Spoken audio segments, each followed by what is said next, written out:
En el corazón del pensamiento de Adolf Hitler se encontraba una idea fija. El mundo era un campo de batalla permanente, donde los pueblos, como los individuos, estaban condenados a luchar por su supervivencia. Para Hitler, la historia era una lucha biológica entre razas, la moral, una invención de los débiles, y la paz, una ilusión que solo servía para adormecer a los pueblos destinados a dominar. Nacido en el Imperio Austrohúngaro, había observado desde joven lo que consideraba un fracaso de la unidad nacional alemana. Veía en la diversidad étnica y cultural del imperio un signo de decadencia. Su experiencia en Viena, entre 1908 y 1913, fue decisiva. La ciudad imperial, con su mezcla de pueblos, religiones y dialectos, le ofreció un laboratorio humano donde cristalizó su odio. Allí leyó panfletos nacionalistas, escuchó discursos antisemitas y absorbió la idea de que el judaísmo no era una religión, sino una conspiración internacional contra la pureza de los pueblos. Esa creencia se convertiría en el eje central de su pensamiento. En Mein Kampf, publicado entre 1925 y 1926, Hitler desarrolló su visión del mundo con un tono profético. Sostenía que el destino de Alemania estaba predeterminado por la sangre y que su deber histórico era expandirse hacia el este para asegurar el espacio vital, el Lebensraum, que su pueblo necesitaba para prosperar. Los pueblos eslavos, en su concepción, eran razas inferiores destinadas a servir o desaparecer. El marxismo, decía, era una invención judía para destruir las naciones desde dentro y la democracia una máscara de la debilidad. En su mente, solo una dictadura racialmente pura podía restaurar la grandeza alemana. La Primera Guerra Mundial reforzó todas esas ideas. La derrota de 1918 y el Tratado de Versalles se convirtieron en el símbolo de la humillación nacional. Hitler no veía aquel desenlace como una consecuencia militar, sino como una traición interna, un complot urdido por socialistas, judíos y liberales. Esta puñalada por la espalda, como él la llamaba, fue el mito que necesitaba para justificar su futuro ascenso. Su pensamiento se transformó en una religión de redención nacional. Alemania debía ser purificada mediante la guerra, el sacrificio y la obediencia absoluta a un líder destinado por la historia. En la cosmovisión hitleriana, la naturaleza no tenía compasión. Solo las especies más fuertes sobrevivían y las débiles merecían desaparecer. Esa idea darwinista deformada se proyectó sobre las relaciones humanas y políticas. Hitler veía al pueblo alemán como un organismo colectivo.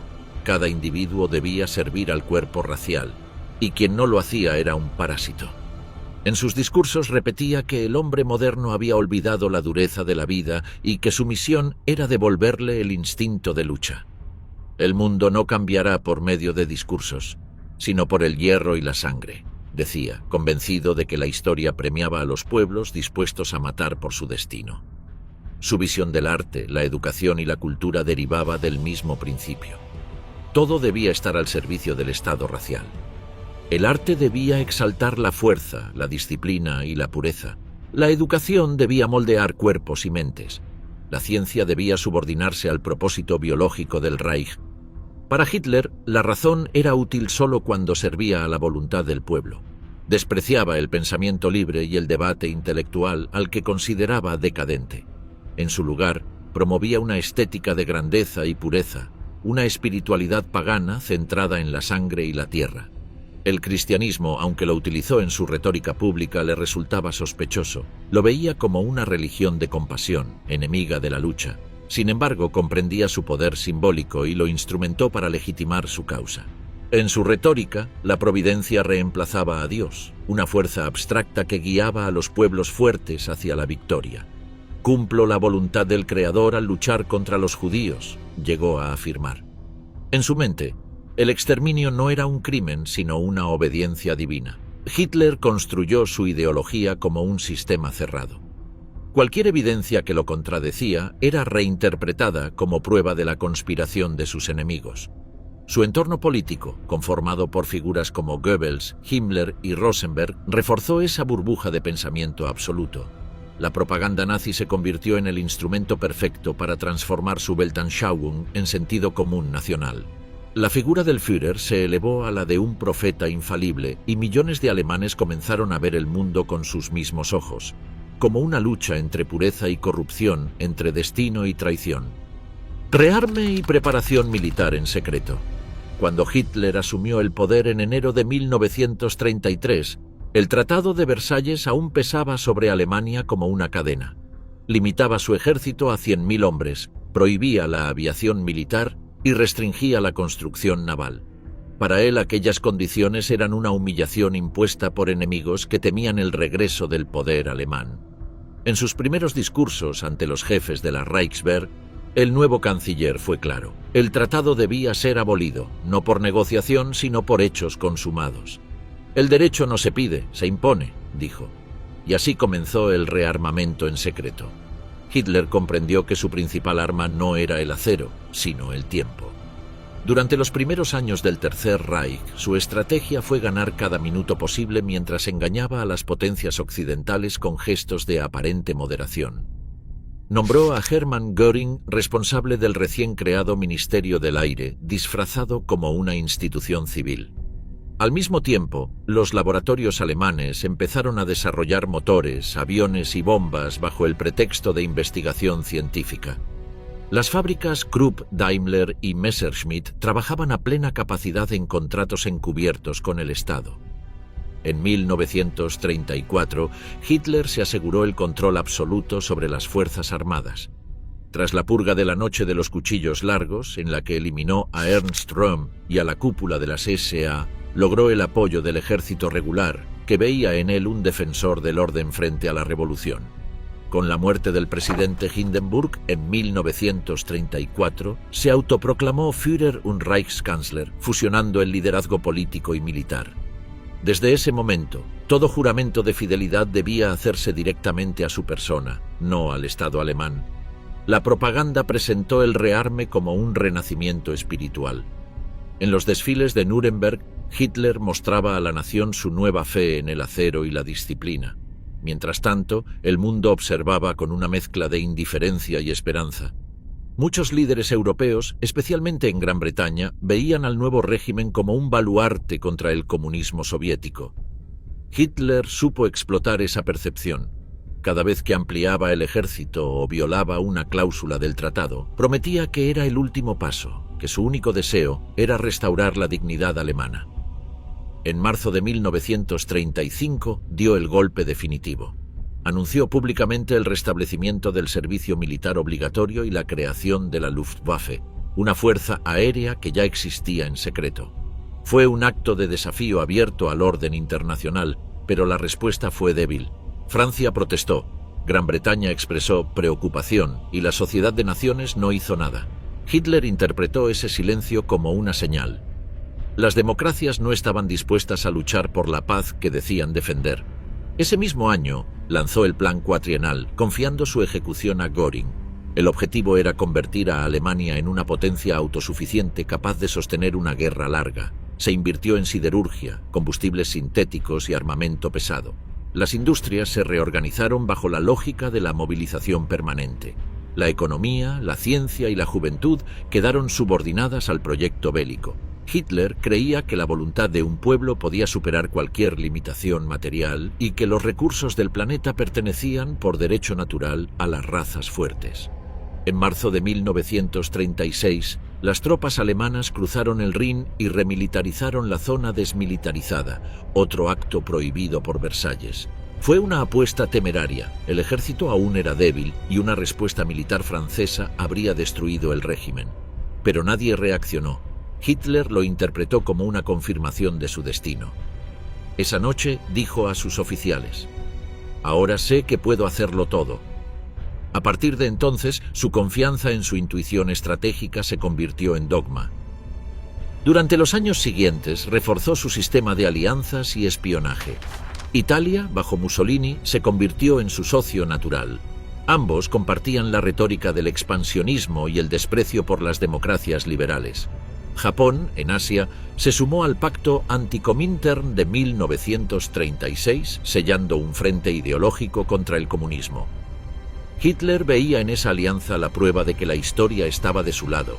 de que los pueblos guerreros del mundo se unían contra la decadencia occidental. Simultáneamente, el aparato propagandístico de Goebbels intensificó su trabajo. Cada anuncio de armamento o de victoria diplomática se presentaba como un triunfo de la voluntad nacional. El pueblo alemán no veía tanques ni aviones, sino símbolos de orgullo. Las escuelas inculcaban la obediencia y el sacrificio. Las juventudes hitlerianas se entrenaban físicamente para el combate. Los trabajadores marchaban al ritmo de consignas sobre el destino del Reich. El país se transformó en una maquinaria psicológica de guerra antes de disparar un solo tiro. Hitler mantenía una doble máscara ante el mundo. En los escenarios internacionales hablaba de paz, de cooperación europea, de respeto entre naciones. En privado, dictaba órdenes para acelerar la producción de cañones y blindados. Sus reuniones con los jefes militares eran minuciosas, casi teatrales. Pedía informes sobre cada calibre, cada avión, cada plan logístico, convencido de que la guerra futura debía ganarse antes de comenzar. En su mente, Alemania era una fortaleza sitiada que debía prepararse para un enfrentamiento inevitable. En 1938, el rearme estaba casi completo. Alemania producía más acero que Gran Bretaña y Francia juntas. Las nuevas divisiones acorazadas, que se convertirían en la futura columna vertebral de la Blitzkrieg, estaban listas. Ese mismo año, Hitler movió la siguiente pieza: Austria. La anexión, presentada como una unión fraterna, fue en realidad una invasión cuidadosamente planeada. El Anschluss se ejecutó sin disparar una bala. Las potencias occidentales, paralizadas por el recuerdo de la Gran Guerra, aceptaron el hecho consumado.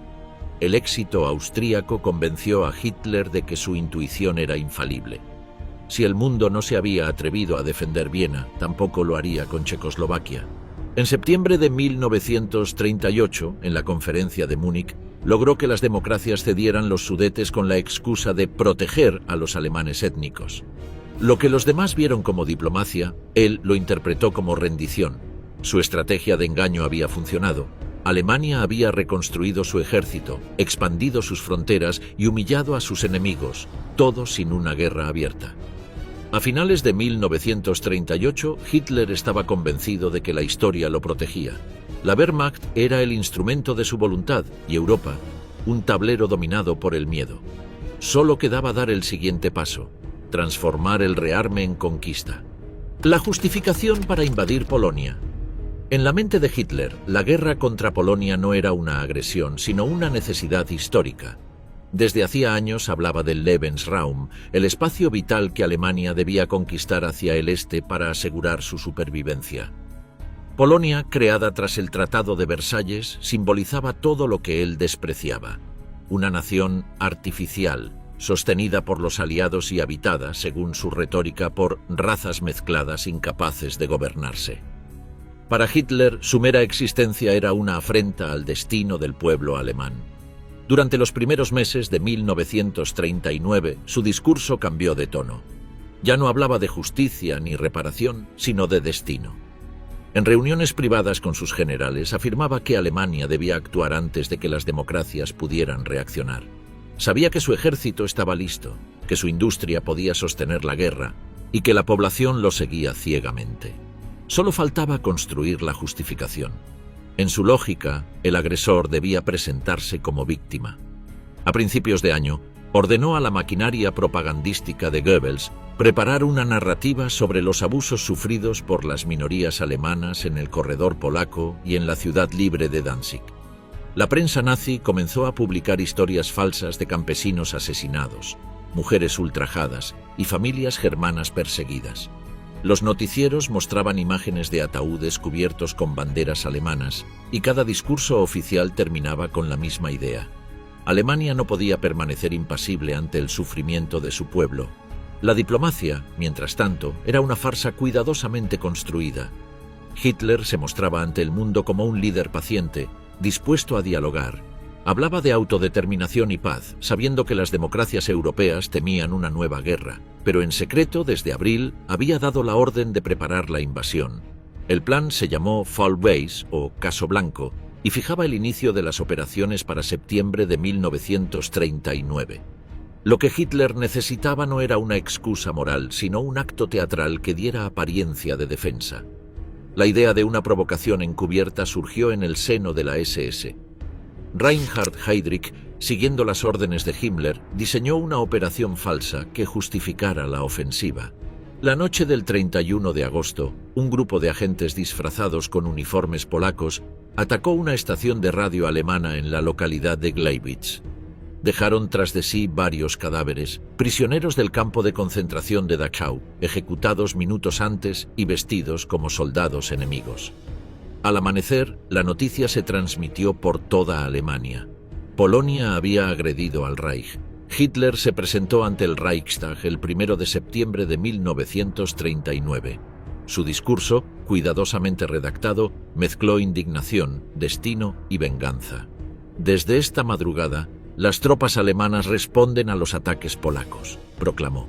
En realidad, más de 1,5 millones de soldados alemanes ya avanzaban sobre territorio polaco. La invasión fue rápida y devastadora. La Wehrmacht desplegó una combinación inédita de fuerzas acorazadas, artillería móvil y aviación. Era el nacimiento práctico de la Blitzkrieg, la guerra relámpago. Hitler observaba los mapas con satisfacción.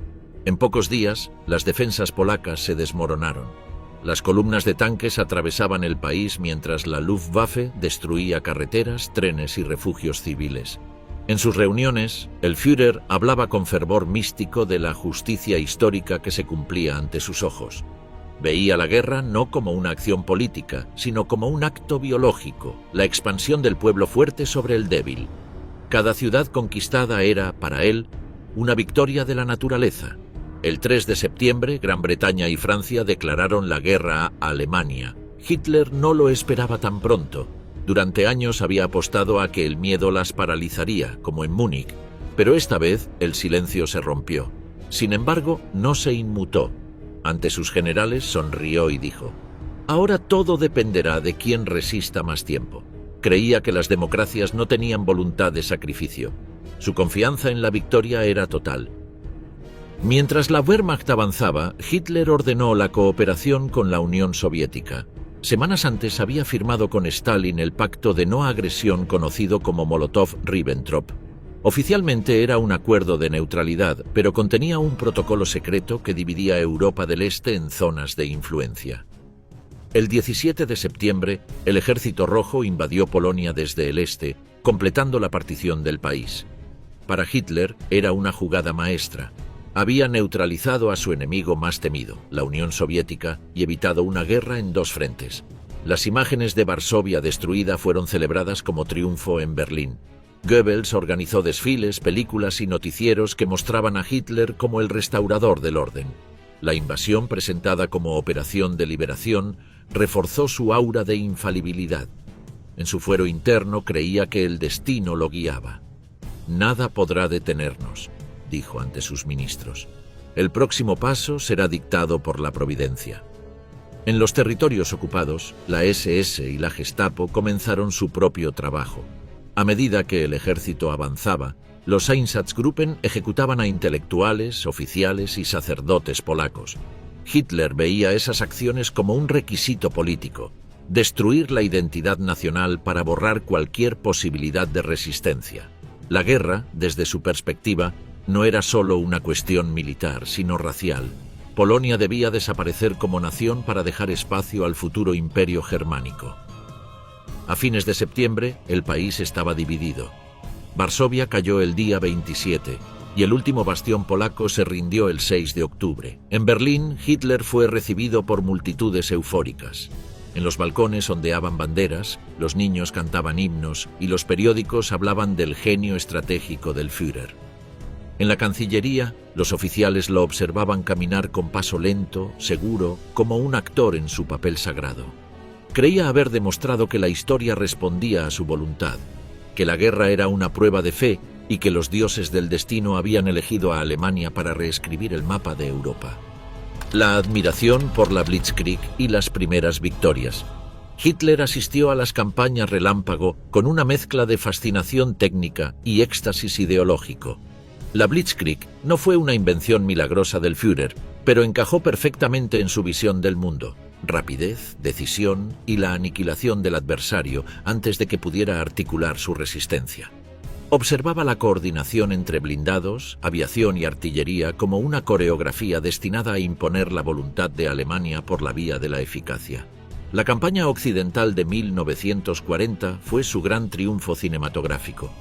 La estrategia que llevó a la caída de Francia combinó audacia operativa con astucia política.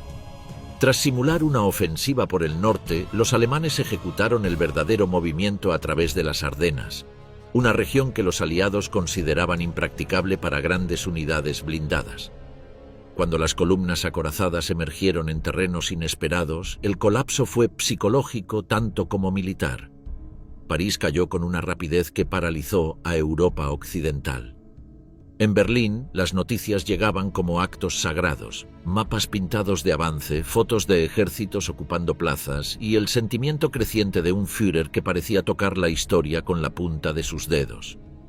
Hitler aprovechó esas victorias no solo como logros militares, sino como actos de legitimación personal. Cada conquista alimentaba la narrativa de infalibilidad que cobraba cuerpo en la propaganda. En su mente, el genio militar no era cuestión de suerte, sino de visión, su capacidad para entender el pulso de la nación, para decidir sin vacilación, para imponer su voluntad sobre las instituciones morales y políticas. La rapidez de la Blitzkrieg reforzó su convicción de que la guerra podía reducirse a un acto de voluntad concentrada y organizada. Noruega y Dinamarca, en abril de 1940, ofrecieron otra demostración de la versatilidad de la máquina de guerra alemana.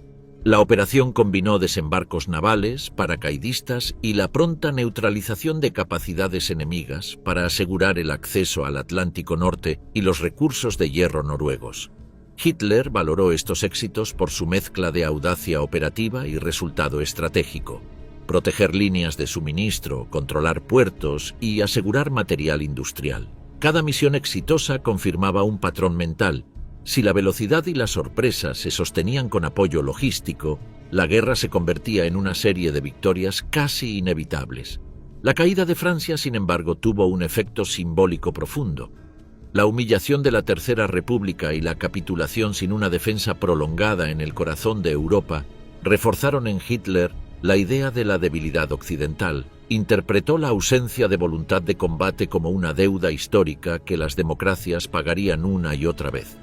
La ocupación de París fue mostrada en la prensa nazi como la consumación de un ciclo, la restitución del honor alemán y la confirmación del Führer como su arquitecto. La iconografía del Reich, compuesta por banderas, estandartes e himnos, se volvió inseparable de la narrativa de victoria rápida y total. La Blitzkrieg, vista desde Berlín, parecía justificar todo. Al frente, sin embargo, la realidad era distinta en matices que no alteraban la percepción de Hitler. Las tropas experimentaban problemas logísticos, las columnas blindadas sufrían por el mantenimiento y el combustible, y la ocupación traía la necesidad de administrar territorios con poblaciones hostiles. Pero estos obstáculos no contradecían la tesis central del Führer, que la guerra relámpago permitía imponer soluciones rápidas y que, en consecuencia, la resistencia enemiga podía ser aplastada antes de que sus defectos estructurales se convirtieran en una amenaza. En la política interior, las victorias generaron un efecto de retroalimentación. La euforia colectiva reforzó la obediencia y la devoción hacia el liderazgo. El culto a la personalidad se alimentó de triunfos militares que se presentaban como pruebas de una verdad suprema. La historia favorecía a los fuertes. En los discursos de la Cancillería, cada avance se traducía en preceptos morales. La guerra relámpago se convirtió en metáfora de la pureza y la decisividad que debía regir la vida del Reich. No obstante, la admiración de Hitler por la Blitzkrieg tenía límites conceptuales. La identificaba con la victoria absoluta y la aplicaba como doctrina universal. La velocidad dejó de ser solo una táctica para convertirse en una exigencia estratégica. La guerra debía ser rápida o no ser. Esa premisa lo llevaría más adelante a evaluar con exceso de optimismo operaciones cuyas variables logísticas y geográficas escapaban a la flexibilidad de la guerra relámpago. Mientras Europa se transformaba bajo la sombra del Reich, Hitler contemplaba el tablero continental con la seguridad de quien cree poseer la mano ganadora. La Blitzkrieg no solo derrumbaba estados, también cimentaba una fe personal, que la voluntad concentrada, legitimada por la eficacia técnica y el ardor nacional, convertía en real lo que hasta entonces era pensamiento. Desde su despacho, rodeado de mapas y reportes, empezaba a delinear pasos aún más ambiciosos. Creía que, si la campaña occidental había sido una demostración de fuerza imparable, el siguiente acto sería la confirmación definitiva de su genio. Hitler como comandante supremo, la ilusión del genio militar. El éxito de las campañas de 1940 consolidó en Hitler una certeza peligrosa, que su intuición era superior a cualquier cálculo técnico. Los generales podían conocer el arte de la guerra, pero solo él comprendía su espíritu. Desde entonces, el Führer comenzó a asumir un papel cada vez más directo en la conducción militar, interviniendo en los planes, modificando estrategias y subordinando la lógica operativa al cumplimiento de su visión ideológica. En los primeros años del conflicto, mantenía una relación de aparente respeto con el alto mando. La Wehrmacht había demostrado eficacia y disciplina, y sus comandantes gozaban aún de cierto margen de decisión. Sin embargo, a medida que las victorias se acumulaban, Hitler fue desplazando la autoridad profesional por la lealtad personal. Consideraba que la prudencia militar era una forma de cobardía y que las dudas de sus oficiales no eran tácticas, sino síntomas de debilidad moral. En el cuartel general de la Cancillería y, luego, en la guarida del Lobo en Prusia Oriental, comenzó a dirigir las operaciones con obsesiva minuciosidad. Exigía informes diarios, corregía posiciones de unidades en los mapas y reescribía directivas completas. Lo hacía con la seguridad de quien se sentía elegido por la historia. La guerra, para él, era una manifestación de voluntad, y si la voluntad era pura, no podía fracasar. En las reuniones de Estado Mayor, su tono cambiaba con los meses. Del entusiasmo exaltado pasó al monólogo autoritario. Ya no escuchaba a nadie. Hitler veía el mando militar como un acto espiritual, no técnico. En sus palabras, los generales pensaban en líneas, él pensaba en destinos. Repetía que los hombres del frente combatían no solo por Alemania, sino por una causa cósmica, y que su deber era mantenerlos en movimiento, sin vacilar. Las pérdidas eran inevitables, la retirada, inconcebible. En su mente, cada decisión debía reflejar la fe del líder en la misión histórica del Reich.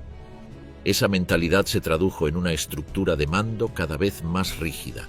El alto mando del ejército comenzó a perder autonomía frente al nuevo alto mando de las Fuerzas Armadas, creado bajo su control directo. Hitler veía en esta reorganización una forma de unificar la estrategia, pero en realidad era un mecanismo para concentrar el poder en su persona. Los oficiales más brillantes, como Halder, Brauchitsch y Rundstedt, empezaron a entender que la guerra se estaba librando no tanto en el frente como en la mente del Führer. Su jornada era una rutina de obsesión. Se levantaba tarde, trabajaba de noche, dormía poco. Pasaba horas sobre los mapas, moviendo divisiones con lápices de colores, convencido de que conocía cada colina y cada carretera mejor que los hombres que combatían allí. Rechazaba los informes negativos y castigaba la duda. Cuando una ofensiva no avanzaba, culpaba a la falta de fe en la victoria. Para Hitler, la guerra era un acto de creencia, no de cálculo. En privado, despreciaba a la vieja aristocracia prusiana que dominaba los rangos superiores del ejército. Los consideraba incapaces de comprender su visión política. Mientras ellos hablaban de estrategia, él hablaba de destino racial. Esa distancia ideológica se convirtió en desconfianza. Los generales que recomendaban prudencia eran apartados o humillados. Los que obedecían sin preguntar, ascendían. La meritocracia militar fue sustituida por la devoción ideológica. El control que ejercía sobre los mandos también era emocional. Alternaba elogios grandilocuentes con explosiones de ira. Su estilo no era el de un estratega racional, sino el de un profeta en trance. Creía que su sola presencia infundía fuerza a las tropas y que su voz podía cambiar el curso de las batallas. Los oficiales aprendieron a adaptar los informes a sus expectativas, a suavizar los fracasos, a inventar progresos. Así se formó un círculo vicioso donde la realidad militar desapareció detrás del mito. Hitler se inspiraba en los modelos que admiraba de la historia alemana: Federico el Grande, Bismarck, los conquistadores que habían moldeado naciones por la fuerza de la decisión. Pero en su caso, la historia se transformaba en teatro. Se presentaba como un comandante omnisciente, un genio autodidacta que había roto con los dogmas del pasado. La propaganda reforzaba esa imagen. Cada operación exitosa era atribuida a su genialidad personal, no al trabajo colectivo del Estado Mayor. Esa ilusión de infalibilidad creció con la velocidad de sus victorias. En los años 1940 y 1941, la Europa continental parecía rendida a su paso. Noruega, Holanda, Bélgica, Francia, los Balcanes, todos habían caído bajo su control. Hitler veía en ello la confirmación de su doctrina del mando absoluto. La historia no premia a los que dudan, decía. Para él, los dioses estaban de su lado, y la guerra no era sino el escenario donde debía demostrar su papel como conductor de pueblos. Sin embargo, bajo la superficie del éxito se gestaba un error fatal. Al sustituir el juicio técnico por la fe personal, Hitler transformó la estructura de mando en una extensión de su mente. Ninguna crítica sobrevivía. Las decisiones tácticas se subordinaban a los símbolos ideológicos. Resistir significaba creer, retirarse, traicionar. Así nació la rigidez que más tarde costaría millones de vidas. En el verano de 1941, convencido de su infalibilidad, Hitler emprendió la campaña que consideraba el clímax de su destino, la conquista del Este. Lo que empezó como una guerra de expansión se convertiría en una guerra de aniquilación. El odio al comunismo y la fantasía del imperio alemán en el Este. Desde los primeros años del nacionalsocialismo, el comunismo representaba para Hitler mucho más que una doctrina política. Era, en su visión del mundo, una amenaza existencial. Lo identificaba como una creación judía destinada a destruir las naciones desde dentro y a corromper la pureza racial. En Mein Kampf ya había fijado la ecuación que guiaría toda su política exterior: judaísmo igual a bolchevismo. Esa idea, repetida durante años, se transformó en la justificación ideológica de la guerra total contra la Unión Soviética. Para Hitler, el conflicto con Stalin no era una disputa de sistemas, sino una cruzada racial. Los veía como razas inferiores, incapaces de crear cultura o Estado y, por tanto, condenadas a servir como mano de obra o desaparecer. Su modelo de futuro era un imperio agrario germánico que se extendiera hasta los Urales, abasteciendo al Reich de alimento, materias primas y esclavos. A fines de 1940, mientras aún combatía en el oeste de Europa, Hitler ya pensaba en esa expansión. La Operación Barbarroja comenzó a tomar forma en su mente como una empresa providencial.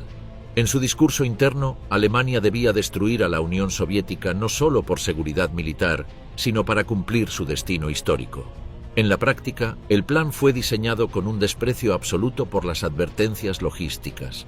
Hitler veía la magnitud del territorio soviético no como una dificultad, sino como una oportunidad para demostrar la superioridad germana.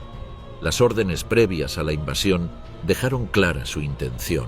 No se trataba de una guerra convencional, sino de una guerra de aniquilación. Los comisarios políticos del Ejército Rojo debían ser ejecutados en el acto. Las ciudades, privadas de suministros, serían dejadas morir de hambre. Los prisioneros de guerra serían tratados como subhumanos. Hitler exigía una brutalidad sin límites, convencido de que la compasión era debilidad. Los altos mandos militares, aunque inquietos, acataron. En el sistema que él había creado, la obediencia era sinónimo de lealtad. El 22 de junio de 1941, más de 3 millones de soldados alemanes cruzaron la frontera soviética. Fue la mayor invasión terrestre de la historia. Hitler observó el avance desde la guarida del lobo con la emoción de quien contempla la culminación de su misión. Estaba convencido de que bastarían unos meses para destruir al coloso con pies de barro. Decía que bastaba con patear la puerta para que toda la estructura bolchevique se viniera abajo. Al principio, los informes parecían confirmarlo. En pocas semanas, los ejércitos alemanes tomaron Minsk, Smolensk, Kiev. Cientos de miles de prisioneros soviéticos marchaban hacia el oeste en interminables columnas. Hitler veía las imágenes y hablaba de ellas como de un castigo divino. Cada victoria era para él una prueba de que la naturaleza premiaba la fuerza y castigaba la debilidad. La Blitzkrieg se extendía ahora sobre el continente euroasiático como una religión, pero detrás de las victorias iniciales comenzaba a gestarse la contradicción de su sueño imperial. El territorio era demasiado vasto, las distancias inabarcables, el invierno se acercaba y la resistencia soviética no se derrumbaba como había predicho. Sin embargo, Hitler no aceptaba la realidad. Interpretaba cada retraso como una falta de fe de sus generales. El bolchevismo está muerto, solo que aún no lo sabe, decía. Ordenó avanzar sin descanso hacia Moscú, convencido de que una sola gran batalla decidiría el destino del mundo. Al mismo tiempo, el aparato de ocupación nazi ponía en marcha la otra cara del plan, la colonización y el exterminio.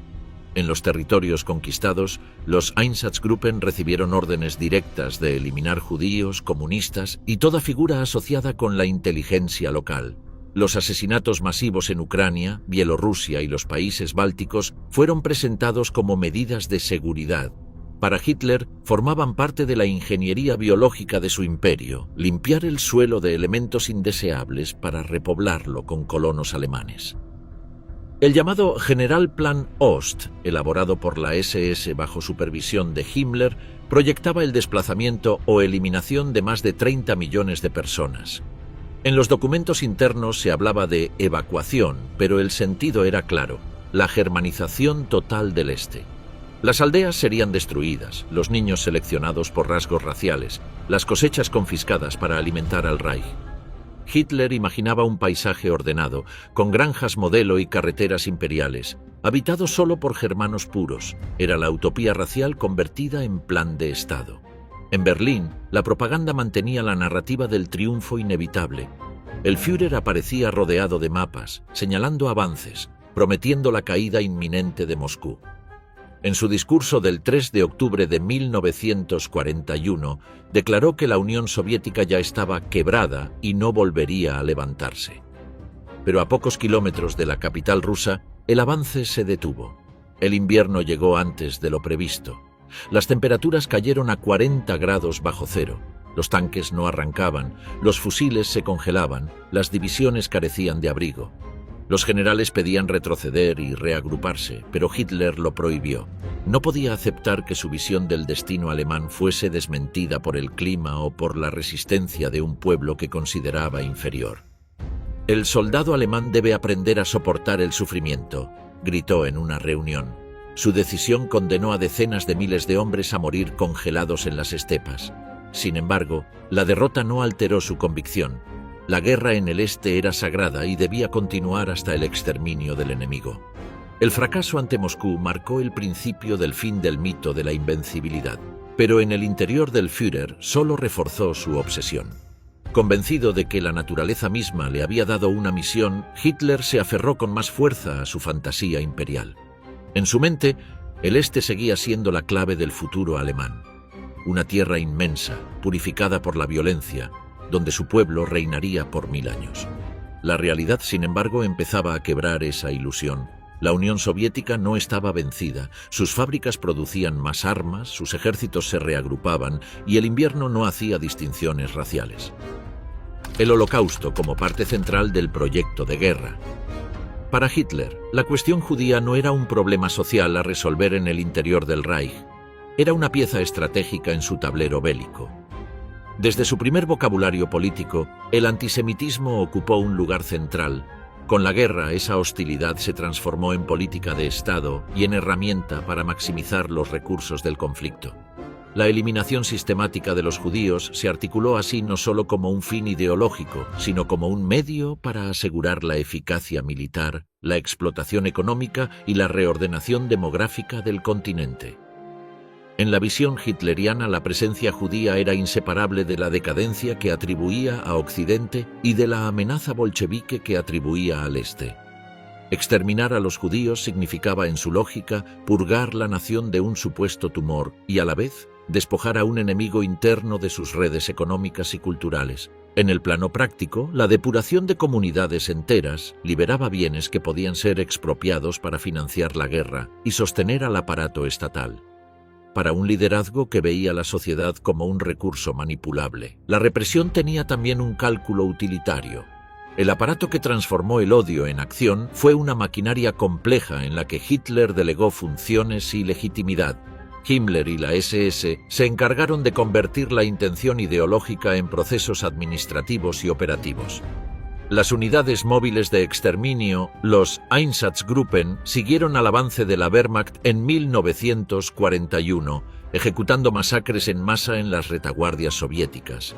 Las matanzas en Babi Yar, en Kiev o en las vastas llanuras ucranianas fueron desde la óptica del liderazgo, medidas de seguridad que debían eliminar posibles focos de resistencia y aniquilar a quienes por etnia o pertenencia política eran considerados enemigos. La logística del crimen evolucionó con la guerra. Lo que comenzó como ejecuciones masivas en fosas abiertas fue racionalizado y tecnificado. Campos, guetos, deportaciones y finalmente centros industriales de la muerte. El establecimiento de campos de concentración y de exterminio como Auschwitz-Birkenau, Treblinka, Sobibor y Beujek correspondió a una planificación metódica donde la burocracia se combinó con el impulso genocida. Documentos, órdenes, listas de transporte y registraciones contables muestran cómo la eficiencia administrativa se puso al servicio del objetivo criminal. Para Hitler y sus colaboradores, la capacidad de organizar el aniquilamiento era una demostración de control total sobre la sociedad y sobre la guerra. La conferencia de Wannsee, en enero de 1942, simbolizó la conversión del antisemitismo en política de Estado a escala europea. Allí, altos funcionarios del Reich coordinaron mecanismos de deportación y tratamiento de las poblaciones judías de los territorios bajo control alemán. Desde la perspectiva del Führer, esas decisiones no eran errores morales, sino pasos lógicos en la consolidación de un imperio racial que requería la supresión de lo considerado impuro. La racionalidad técnica empleada en Wannsee y en los ministerios reveló la frialdad con que se trató la aniquilación. La muerte fue calculada, medida y organizada con la misma minuciosidad con la que se planificaban ofensivas y suministros. Hitler percibía además una dimensión instrumental en el uso de la mano de obra prisionera. Los campos no solo fueron lugares de exterminio, se transformaron también en fuentes de trabajo esclavo para la industria armamentística y la economía ocupacional. Empresas alemanas y administraciones militares extrajeron beneficios del trabajo forzado. La explotación económica estaba así en línea con el objetivo bélico: mantener producción y abastecimiento en condiciones de escasez. Desde el escritorio del Führer, la lógica era clara: si la guerra exigía recursos, la represión podía proveerlos. La relación entre la guerra y el genocidio se expresó también en la marginalización de las normas internacionales. Bajo el pretexto de seguridad, se suspendieron convenios, se anuló la protección de civiles y se redefinió la ley como instrumento de excepción. Hitler vio en ello la oportunidad de formalizar prácticas que, en tiempos de paz, habrían sido impensables. La excepción de la guerra justificó, en el lenguaje del régimen, medidas extraordinarias que se aplicaron sistemáticamente contra los judíos y otros grupos perseguidos.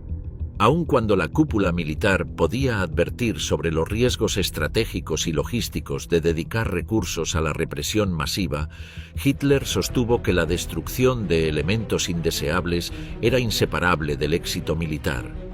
En su cálculo, permitir la existencia de comunidades consideradas subversivas era un riesgo más peligroso que cualquier desgaste de material bélico. Además, la política de terror interior servía para aterrorizar a poblaciones enteras y reducir la posibilidad de sabotaje o resistencia en territorios ocupados. La represión pasó así a ser un instrumento de pacificación y control territorial. El costo humano de estas decisiones fue inconmensurable y para la máquina del Estado nazi fue también una variable integrada en la planificación: deportaciones por tren, selección sistemática a la llegada y un flujo continuo de hombres, mujeres y niños que pasaban por un proceso industrial de anulación.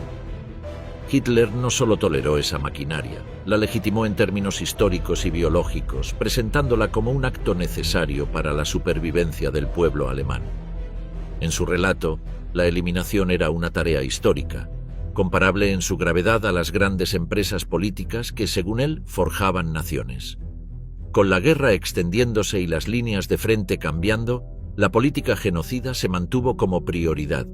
No fue una política marginal ni un accidente, fue una pieza central del proyecto político y militar del régimen. El error fatal, subestimar a la Unión Soviética y al invierno ruso. La campaña contra la Unión Soviética estuvo marcada por un doble error de cálculo que, en la mente de Hitler, no podía existir: subestimar la capacidad de resistencia del adversario y menospreciar la fuerza de la naturaleza. Ambos elementos, que para cualquier jefe militar prudente habrían sido variables esenciales, fueron para él obstáculos prescindibles en la marcha de un destino que creía inexorable.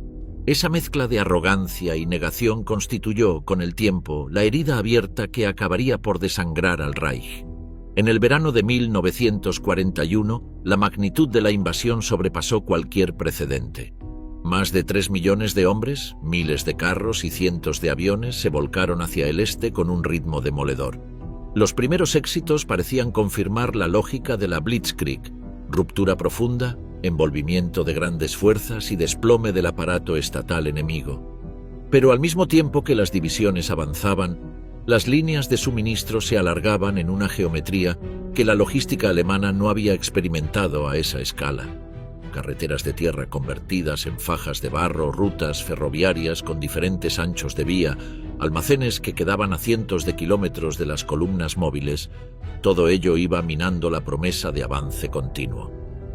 Hitler no aceptó que la guerra en el este exigiera otro modo de hacer la guerra. Para él, la flexibilidad demostrada en Europa occidental debía replicarse idéntica en Rusia. Requirió que las unidades penetraran sin detenerse, que la ofensiva fuese implacable hasta la ruptura final. Cuando el alto mando sugería pausas para reorganizar, asegurar comunicaciones y reagrupar suministros, el Führer interpretaba la propuesta como falta de voluntad.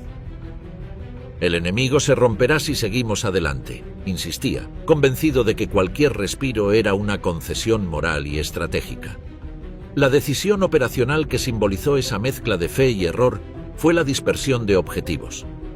En lugar de concentrar todas las fuerzas sobre un objetivo decisivo como Moscú, Hitler avaló la desviación de grandes unidades hacia el sur y el norte, la toma de Ucrania, con sus recursos agrícolas e industriales, y el cerco sobre Leningrado, con su valor simbólico e histórico. Para él, poseer esos territorios era tanto una cuestión material como una afirmación del dominio racial. Los generales, que pedían priorizar y concentrar, vieron cómo la campaña se diluía en frentes, cada uno con su propia sangría de recursos. La inteligencia también falló en alimentar la ilusión. Informes optimistas sobre la descomposición interna del Soviet, cálculos erróneos sobre la capacidad de movilización industrial y la subestimación del espíritu de resistencia alimentaron la falsa convicción de una victoria rápida. Hitler, que ya vivía en una esfera de certezas, acogió esas lecturas como confirmación. En sus discursos y reuniones rechazaba la posibilidad de una guerra larga, la consideraba una herejía táctica. Ese rechazo estructural a la incertidumbre lo llevó a planificar con supuesta exactitud algo que, por definición, era imprevisible. Cuando el invierno llegó, la realidad desmintió con crudeza esa seguridad. El frío ruso no fue una metáfora, fue una maquinaria que desarticuló logística y hombres. Temperaturas extremas congelaron carburadores, petrificaron lubricantes y redujeron la movilidad de las máquinas. Las vías se convirtieron en trampas, los camiones quedaron varados y la escasez de abrigo y raciones transformó a las tropas en víctimas del clima tanto como del combate. Problemas logísticos como la falta de ropa invernal adecuada, la insuficiencia de repuestos o la rotura de cadenas de suministro revelaron que el avance había sido posible únicamente por la audacia momentánea, no por la sostenibilidad del esfuerzo. Hitler, lejos de admitir que la naturaleza había erigido una barrera, interpretó el estancamiento como prueba de cobardía o traición. Las peticiones de retirada o de reorganización fueron consideradas por él como actos de rendición moral. En lugar de delegar en sus jefes militares con plenos poderes técnicos, endureció órdenes y prohibiciones: no retroceder, mantener posiciones a cualquier costo, castigar con severidad cualquier iniciativa local que contradijera la línea superior. La guerra dejó de ser un proceso adaptativo para convertirse en un mandamiento dogmático. Esa conversión religiosa de la estrategia tuvo consecuencias concretas. Las unidades quedaron inmovilizadas en posiciones que el suministro no podía sostener. La pérdida de hombres por clima y combate se aceleró. La moral se deterioró en condiciones que la propaganda no podía ocultar. La marea humana que creía capaz de civilizar el Este comenzó a sufrir la erosión de la fatiga y la inanición. Los informes de frente, que antes se ajustaban para no contrariar al Führer, empezaron a acumular cifras imposibles de disimular, pérdidas crecientes, líneas de reemplazo insuficientes y una capacidad industrial soviética que reubicaba fábricas más allá de los Urales y aumentaba su producción. La subestimación del enemigo también se materializó en la incapacidad para prever la resistencia popular y la guerra partisana. Donde Hitler esperaba la rendición de poblaciones inferiores, la ocupación fue recibida con sabotajes, guerrillas y una guerra de desgaste que multiplicó la necesidad de tropas de ocupación. Cada acto de represión contra civiles, concebido como un instrumento de pacificación racial, alimentó la resistencia y desvió recursos militares hacia la represión interna. La frontera entre operaciones contra ejércitos y operaciones de seguridad se desdibujó y el esfuerzo bélico se fragmentó en 1000 tareas contradictorias. En la Cancillería la respuesta fue la reiteración de la voluntad. Hitler se encerró aún más en su ciclo de decisiones imperativas. La noción de una retirada estratégica se volvió políticamente inaceptable. El error ya no era solo táctico, se había convertido en principio político y en prueba de carácter. Rendirse a la evidencia habría sido admitir que su visión histórica era falible, y eso, en su esquema mental, equivalía a traición. La combinación de distancias inabarcables, resistencia reorganizada, condiciones climáticas extremas y decisiones políticas que negaban la lógica logística creó, en conjunto, una telaraña de problemas. Cada intento de solución parcial encontraba una respuesta adversa. Reorganizar retrasaba operaciones. Reforzar frentes debilitaba otras áreas. Insistir en ofensivas prolongaba las pérdidas. Lo que al principio había parecido una demostración de poder se transformó en una trampa de desgaste. La entrada de Estados Unidos en la guerra. El 7 de diciembre de 1941, el ataque japonés a Pearl Harbor cambió el equilibrio mundial. Para Hitler, la noticia llegó como un golpe inesperado, pero que interpretó con la misma lente ideológica que todo lo demás, no como una advertencia, sino como una confirmación de su visión del mundo. Durante meses, los servicios de inteligencia le habían informado de tensiones crecientes entre Japón y Estados Unidos. Sin embargo, ni siquiera los estrategas más optimistas del alto mando creían que Tokio atacaría directamente a una potencia tan industrializada. Cuando la radio anunció el bombardeo de Pearl Harbor, Hitler reaccionó con una mezcla de euforia y alivio. En su visión, la entrada de Japón significaba la apertura de un segundo frente que distraería a los enemigos occidentales del Reich. Era, según él, la alianza de los pueblos guerreros contra los imperios del dinero y la decadencia. El 11 de diciembre, sin haber sido atacado por Washington, Alemania declaró la guerra a Estados Unidos. La decisión no fue consultada con los mandos militares ni con sus asesores diplomáticos. Fue un acto de impulso ideológico. Hitler lo consideró inevitable. Si el mundo estaba dividido entre dos órdenes irreconciliables, la confrontación total debía consumarse. En su discurso ante el Reichstag habló de Roosevelt como el portavoz del judaísmo internacional y presentó la guerra como una cruzada contra el capitalismo y el comunismo, ahora reunidos en un mismo bloque. La entrada estadounidense alteró las proporciones de la guerra de un modo que ni siquiera él podía medir. Hasta ese momento, Alemania se había enfrentado a potencias europeas con recursos limitados o desorganizados. Ahora debía luchar contra un continente industrial con capacidad casi infinita de producción. En 1942, las fábricas estadounidenses comenzaron a fabricar más aviones, tanques y barcos que toda Europa combinada.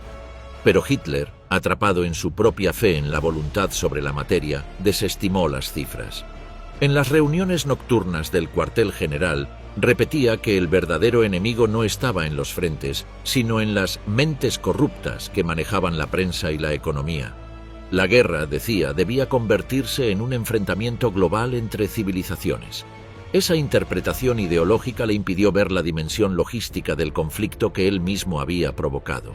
Mientras los Estados Unidos multiplicaban su producción, Alemania seguía atada a los recursos que lograba extraer de territorios ocupados y a un sistema industrial que ya mostraba signos de fatiga. Su reacción fue intensificar el control político interno. Las derrotas parciales en el frente oriental, el fracaso en Moscú y el inicio de los bombardeos aliados sobre Alemania lo empujaron hacia una retórica de resistencia total. En sus discursos de 1942 y 1943, Hitler habló de la guerra mundial final entre los pueblos del espíritu y los del dinero. Reclamó del pueblo alemán un sacrificio absoluto. El enemigo no era ya un ejército, era el mundo entero. La propaganda de Goebbels adaptó el relato. Las fábricas trabajaban sin descanso mientras la población soportaba el racionamiento y los primeros bombardeos. En los noticieros se mostraban imágenes de ruinas con música heroica de fondo, exaltando la resistencia. Hitler aparecía en público con menos frecuencia, pero cuando lo hacía, su figura seguía proyectando autoridad. Las masas aún lo veían como el hombre que había devuelto el orgullo nacional, no como el líder que había empujado a Alemania hacia un abismo cada vez más profundo. Internamente, el Führer seguía convencido de que el curso de la guerra podía revertirse con una maniobra decisiva. A pesar de las advertencias de sus generales, se negó a replegar tropas del frente oriental. Prefería perder divisiones enteras antes que reconocer que el sueño de dominar Eurasia había terminado. En sus conversaciones privadas, la entrada de Estados Unidos era descrita como un accidente, una provocación del sionismo internacional. En realidad, lo había transformado en el arquitecto involuntario de una guerra imposible de ganar. Los aliados, mientras tanto, consolidaban una coalición sin precedentes. La cooperación entre Estados Unidos, Gran Bretaña y la Unión Soviética unificó recursos, inteligencia y estrategia.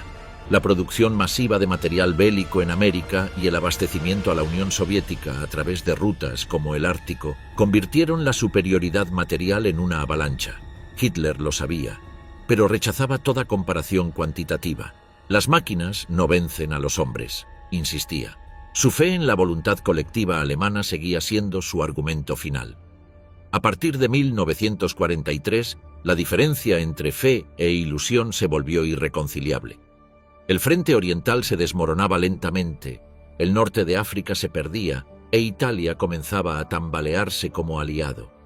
Pero Hitler se negaba a admitir que la guerra se había transformado en una lucha de resistencia desesperada. En sus palabras, Alemania no puede perder, solo los alemanes pueden fallar.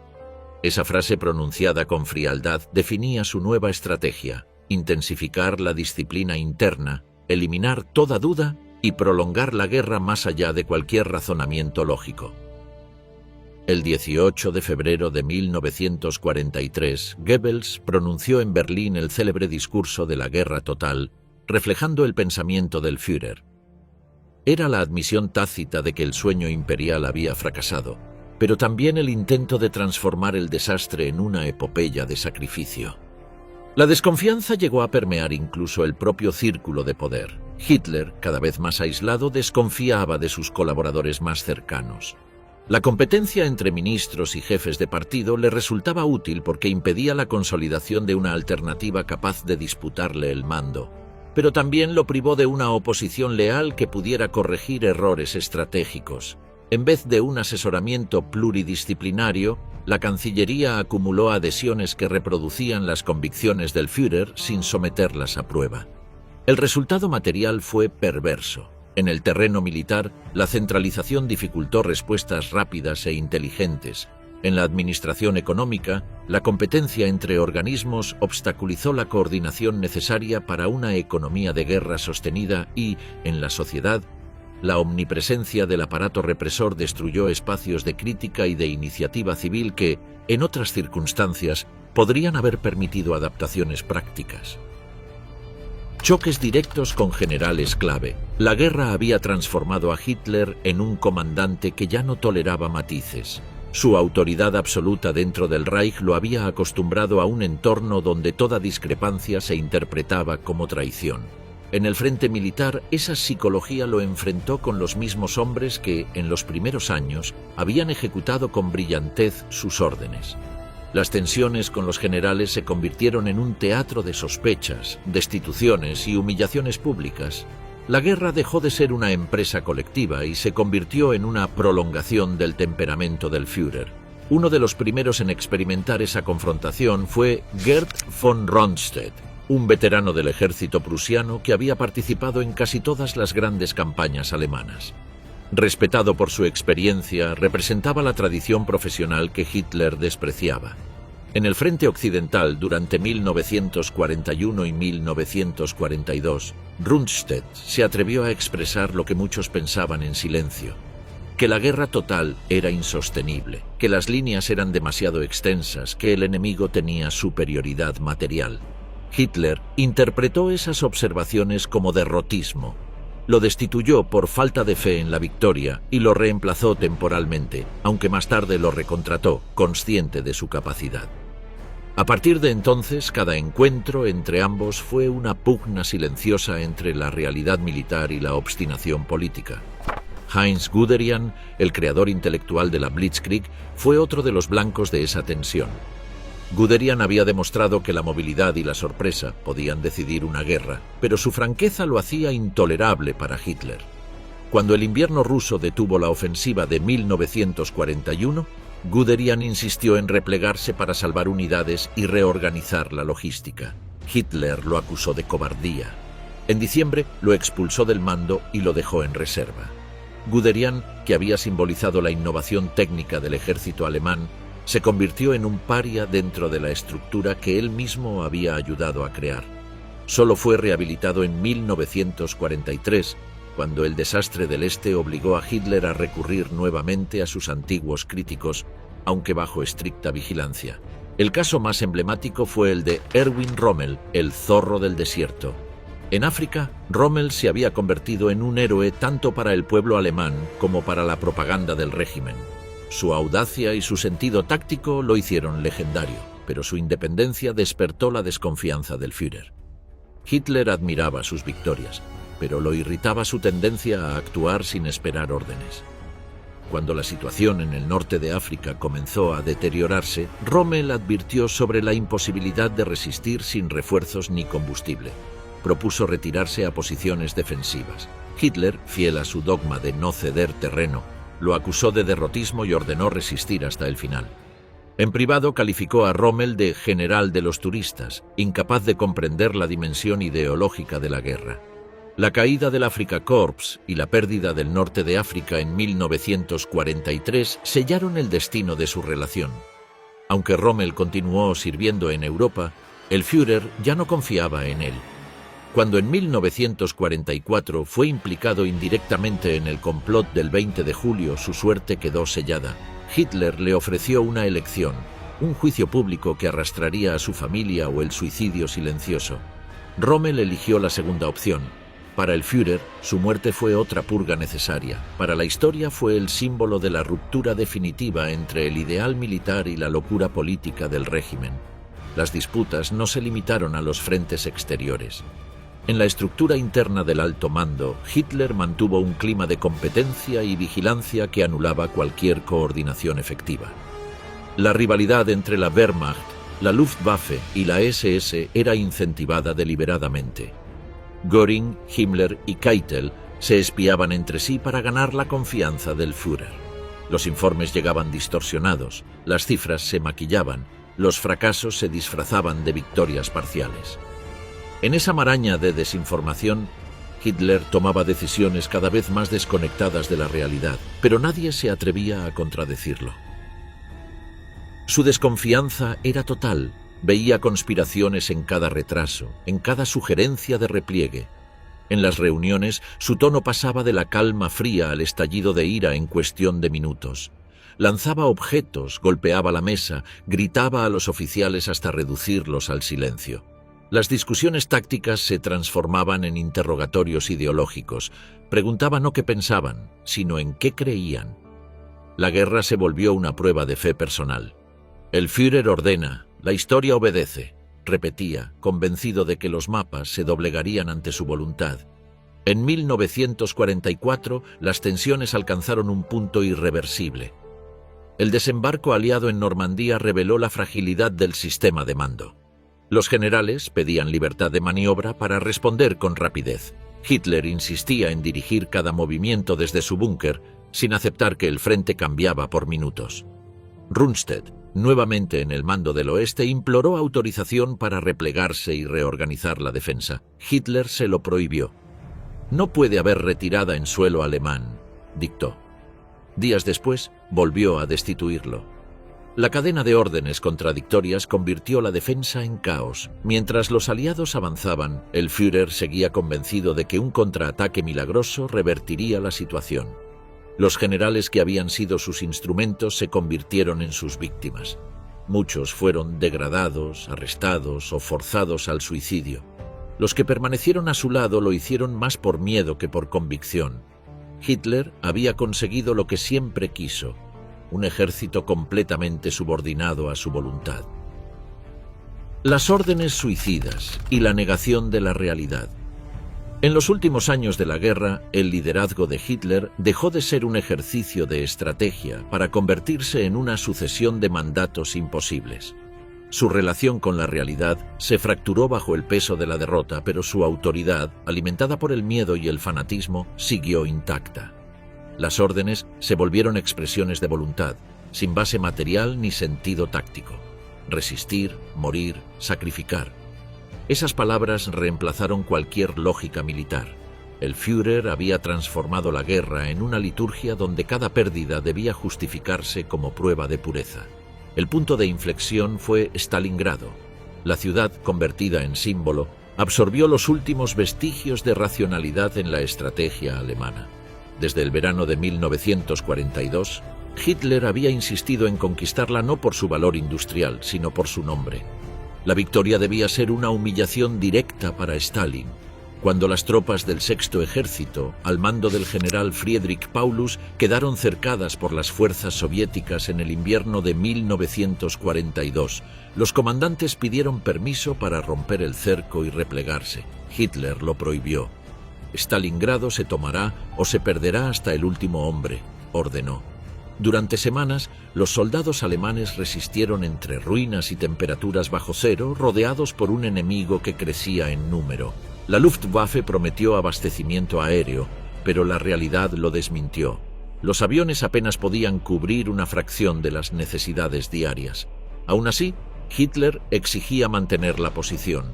Su lógica era simbólica. Si Stalingrado caía, el mito de la infalibilidad alemana colapsaría con ella. Cuando el general Paulus se rindió el 2 de febrero de 1943 con casi 100.000 supervivientes famélicos, Hitler lo consideró un traidor. Se debió suicidar como un verdadero alemán, dijo, incapaz de aceptar que su orden había conducido a la aniquilación de un ejército entero. Desde ese momento, la retirada desapareció de su vocabulario. Cada frente debía mantenerse a cualquier costo. Los oficiales que intentaban razonar eran despedidos o enviados al frente sin mando. A partir de 1943, la estructura militar alemana funcionaba bajo una consigna única: resistir aunque no quedaran armas, ni combustible, ni hombres. Las divisiones destruidas eran reconstituidas sobre el papel, y las órdenes llegaban desde el búnker con precisión matemática y completa desconexión. Hitler dirigía batallas con mapas y alfileres, creyendo que el frente respondía a la geometría. La distancia entre sus decisiones y la realidad del campo de combate creció hasta volverse abismo. El mismo fenómeno se repitió en Kursk en el verano de 1943. Hitler insistió en lanzar una ofensiva gigantesca para recuperar la iniciativa en el este, convencido de que un golpe decisivo podía revertir la marea. Los generales advirtieron que la sorpresa se había perdido, que los soviéticos estaban preparados y que la superioridad material del enemigo era ya abrumadora. Ignoró todos los informes. La operación Ciudadela terminó en una catástrofe, miles de tanques destruidos, pérdidas irrecuperables y el fin definitivo de la ofensiva alemana en el frente oriental. Pero para Hitler, las causas no eran logísticas ni estratégicas, sino espirituales. Nos faltó fe. murmuró ante sus oficiales mientras señalaba el mapa con una mano temblorosa. Conforme el Reich retrocedía, la magnitud de las órdenes suicidas aumentó. En 1944, tras el desembarco aliado en Normandía y el colapso del frente occidental, Hitler prohibió cualquier retirada en suelo alemán. Cada ciudad debía convertirse en una fortaleza, cada soldado en un muro. Berlín, Danzig, Breslau, Königsberg, todas fueron declaradas plazas de resistencia total. La consigna era una sentencia. Quien se rindiera sería ejecutado, quien sobreviviera debía resistir. Mientras tanto, los civiles eran reclutados en milicias improvisadas, los niños de las juventudes hitlerianas recibían rifles y consignas de gloria, y la SS ejecutaba sumariamente a los que intentaban huir. La descomposición del Estado se disfrazó de disciplina. Hitler veía en el sufrimiento del pueblo una forma de redención nacional. Las pérdidas eran inevitables, la derrota imposible. En la retórica del Führer, cada ciudad destruida era una ofrenda a la grandeza alemana. La propaganda de Goebbels hablaba de sacrificio heroico, mientras las bombas aliadas arrasaban Hamburgo, Dresde y Berlín. En los informes militares, los números de bajas se omitían o se transformaban en cifras abstractas, imposibles de discutir. La verdad era un lujo que el régimen ya no podía permitirse. El aislamiento del Führer alcanzó su punto máximo en 1945. Encerrado en el búnker de la Cancillería, rodeado de secretarios, ayudantes y un círculo de oficiales fieles, Hitler seguía dictando órdenes a ejércitos inexistentes. Pedía movimientos imposibles, reclamaba divisiones fantasmas, insistía en contraataques desde frentes que ya no existían. Sus ayudantes marcaban las líneas en los mapas sabiendo que esas unidades habían sido destruidas semanas atrás, pero nadie se atrevía a corregirlo. Las reuniones se habían convertido en rituales de obediencia. Todos asentían, todos fingían que la guerra continuaba. A medida que el cerco soviético se cerraba sobre Berlín, sus órdenes adoptaron un tono de purga. Mandó fusilar a oficiales acusados de debilidad. Ordenó destruir infraestructuras esenciales para evitar que el enemigo las utilizara y dispuso la quema de archivos y obras de arte. Su lógica final era simple y devastadora. Si Alemania había fallado en su misión histórica, debía desaparecer con él. «El pueblo alemán me ha traicionado», dijo en su última conferencia militar. «No merece sobrevivir». La ruptura total, el complot del 20 de julio de 1944.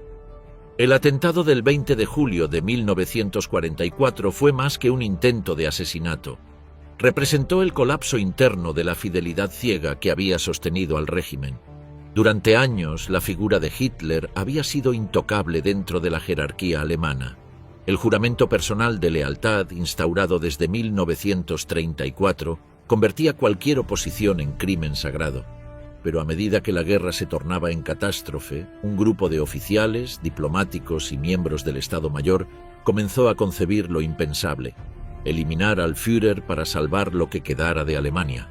El general Klaus von Stauffenberg, mutilado en África y testigo del derrumbe del Reich, encarnó la contradicción de una élite militar que había servido con disciplina al régimen, pero que ahora lo veía como un destructor de la nación. Junto a él se unieron oficiales como Henning von Treschow, Ludwig Beck y Erwin von Witzleben, entre otros. El plan era simple en concepto y casi imposible en ejecución: asesinar a Hitler, tomar el control de Berlín mediante la Operación Valquiria, un plan de emergencia concebido originalmente para sofocar insurrecciones internas y negociar una paz con los aliados antes de la completa ocupación del país.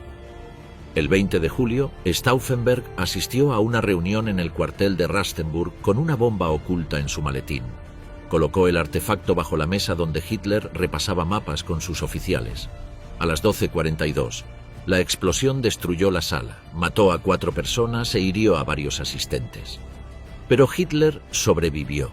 La mesa de roble absorbió buena parte del impacto y le salvó la vida. Aquel detalle cambió el curso de la historia. Las horas siguientes fueron una combinación de confusión y destino. En Berlín, los conspiradores creyeron por un breve momento que el Führer había muerto. Activaron la Operación Valquiria, movilizaron tropas, arrestaron a miembros de las SS y comenzaron a emitir órdenes en nombre de un nuevo gobierno provisional. Pero la voz de Hitler, transmitida por radio desde Rastenburg esa misma noche, destruyó cualquier esperanza. «Estoy vivo y la venganza será terrible», dijo.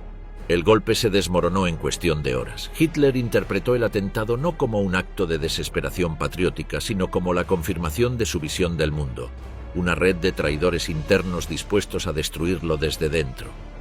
La sospecha, que durante años había sido herramienta de control, se convirtió en obsesión total. Ordenó una purga inmediata. Miles de personas fueron arrestadas en cuestión de días. Los tribunales del Volksgerichtshof, dirigidos por Roland Freisler, transformaron los juicios en espectáculos públicos de humillación. Los acusados eran insultados, golpeados y colgados con cuerdas de piano, sus cuerpos exhibidos como advertencia. El círculo de poder se estrechó aún más. Hitler ya no confiaba en nadie fuera de su entorno inmediato. Veía enemigos incluso entre los más devotos. Los pocos generales que intentaron razonar con él fueron apartados o forzados al retiro. La cadena de mando, ya debilitada, se convirtió en un laberinto de terror. Ningún oficial sabía si su superior sobreviviría a la semana siguiente. La política de miedo paralizó la toma de decisiones y destruyó los últimos vestigios de cooperación militar. Psicológicamente, el atentado marcó la transición definitiva de Hitler hacia el aislamiento paranoico. Su salud se deterioró visiblemente. Temblores incontrolables, insomnio, episodios de ira prolongada. Pasaba días sin dormir, encerrado en su búnker, revisando mapas con una mano que ya no podía sostener el lápiz con firmeza. Hablaba de la providencia como escudo personal. «Solo la fuerza del destino me protege», repetía, convencido de que su supervivencia era prueba de elección divina.